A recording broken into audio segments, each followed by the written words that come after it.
In this Elden Ring video, I'm going to be showing you my Templar build. This is the evolution of the Paladin build. This is a level 50 version of this build. So if you've been wondering how to play a Paladin as you advance the game, then watch on to find out. Note that I will be showing footage from the Liurnia of the Lakes, Raya Lucaria Academy, and the Software River areas of the game. So if you don't want to be spoiled on those, then you probably don't want to watch any further. Starting with the equipment for this setup of the Templar build, you're going to be using the brass shield, which you were probably already using. This is absolutely just a fantastic shield for 16 strength. That's pretty much outclasses any shield you can get up to this point, barring great shields, which have huge strength requirements. So you're going to stick with that shield at this point in time.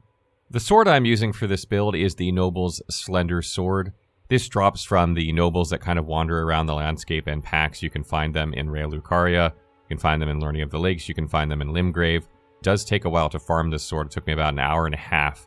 So if you don't want to farm this sword, you can just use a long sword or broadsword that the character begins with, or any other weapon that you want that has minimal, stat requirements, that doesn't have more than about 16 strength and about 10 to 12 dex, just to keep those stats down.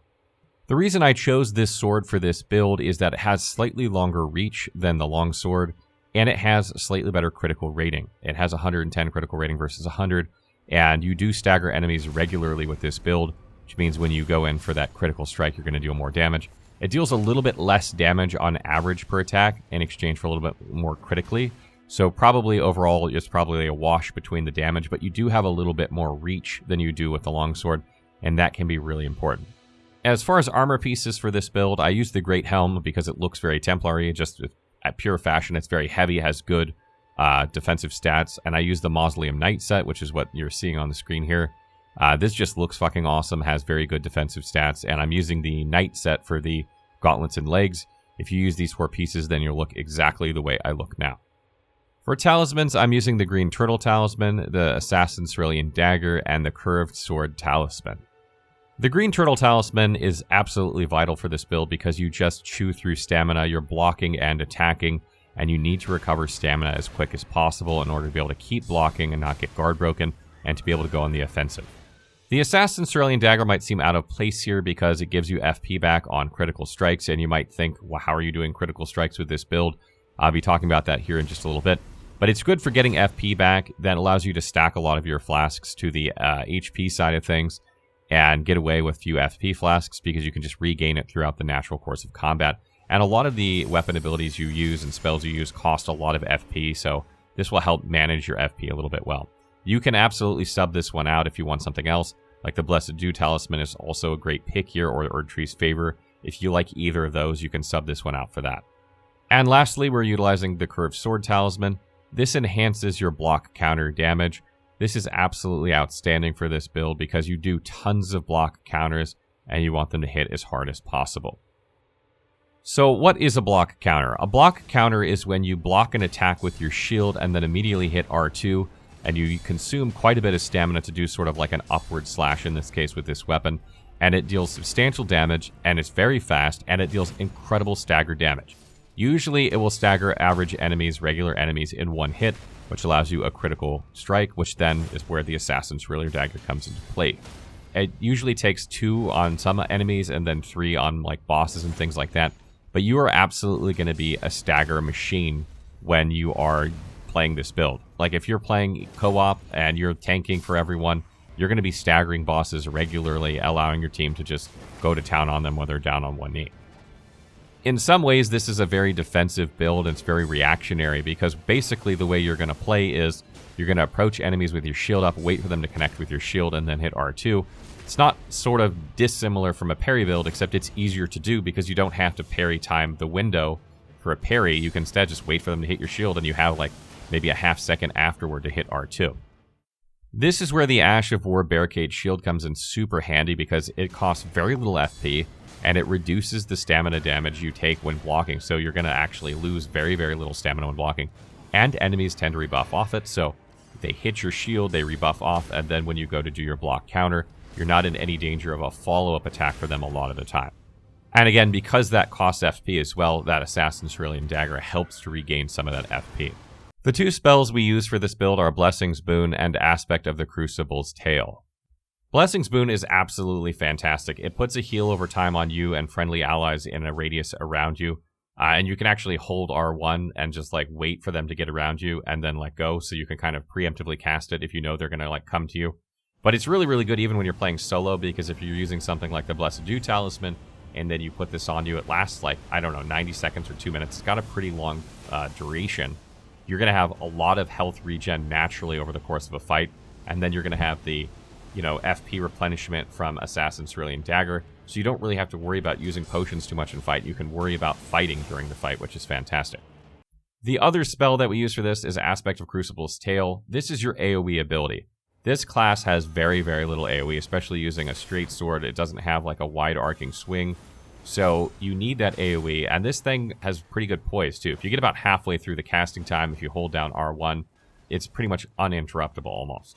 And if you keep holding it down, it'll do 2 sweeps just like the Crucible Knight does, and that second one has a much wider AoE. And the thing about this spell too is it has incredible staggered damage, meaning that like you can drop a troll and like 2 casts of this spell to its knees like before it even has a chance to move, which is crazy, and you just run over and do a critical attack on it. Absolutely fantastic, and it gives you that AoE that you need. Talking about the Ash of War that I put on the Noble Slender Sword for this build, I either use Sacred Blade or Golden Vow.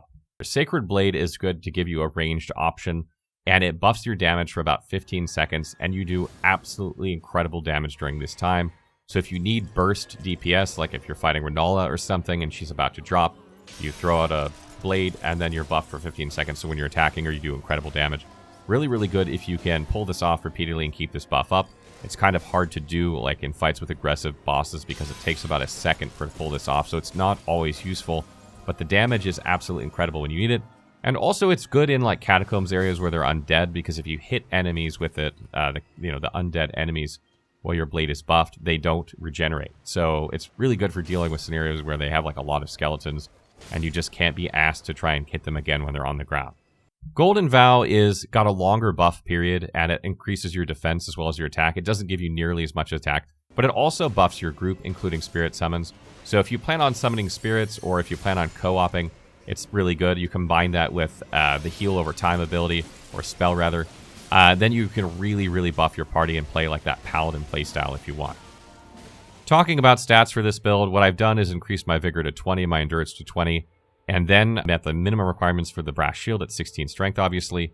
And then I started cranking faith. This not only buffs the weapon damage you deal because you're using Sacred Blade or Golden Vow, but it's also going to increase the potency of your incantations, whether that's the healing potency or the damage potency. And as you accumulate more and more incantations throughout the game, they're going to have higher and higher faith requirements, and you're going to want them to hit harder and harder. So this is kind of preparing you for future incantations, even though it doesn't have too much of an impact at this moment in the game. Moving forward from this point, I'm going to keep increasing vigor to give myself more health, because this is a tanky build. Keep increasing my endurance as long as I'm gaining stamina out of the endurance stat. I don't really care too much about equip load because I have heavy armor and I'm fine already.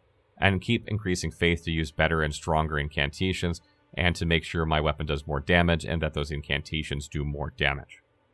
Just a couple final tips for this build. First, don't fall into the trap of being only defensive. It can happen that you can fall in love with block counter, guilty as charged, and that you'll be facing enemies and you'll just stop R1 attacking. You'll just keep waiting for them to attack so that you can hit R2.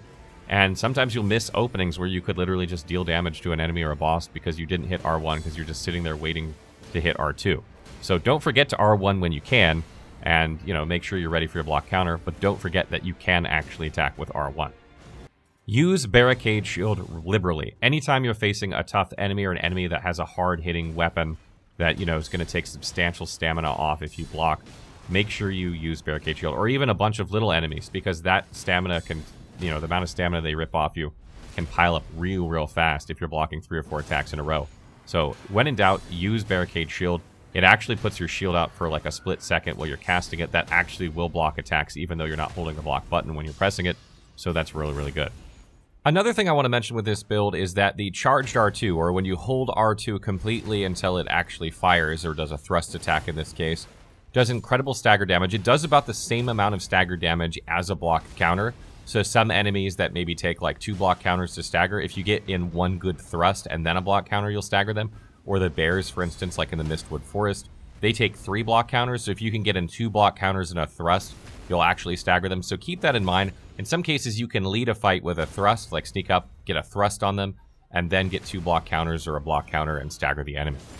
And lastly, I didn't mention this in the equipment section, but make sure you upgrade your Finger Seal. Your Finger Seal is going to give you improved incantations as well. Do not neglect this. If you are short on upgrading materials, make sure you prioritize your weapon, but upgrade your seal when you can, because you do want your incantations to be as strong as possible, and this is a good way to make sure that happens. So that's pretty much it for our Templar build. I hope you guys are enjoying it. It's absolutely devastating. It's very, very good for a new player, and it has better damage than you'd think at this point in the game, so it's very, very fun to play. I'm not exactly sure which build I'm going to do next. I'm thinking I might do a regular version of the Samurai and then the Soul Samurai afterward, because I have my Samurai kind of at 50 right now, and it would be easy to do. And I think there's probably a lot of people wondering what to do with their regular Samurai, and then we can sort of do a variant of the Soul Samurai afterward. But I'm not entirely sure how I'm going to do it. But those 2 builds will be coming sometime soon, so stay tuned for that.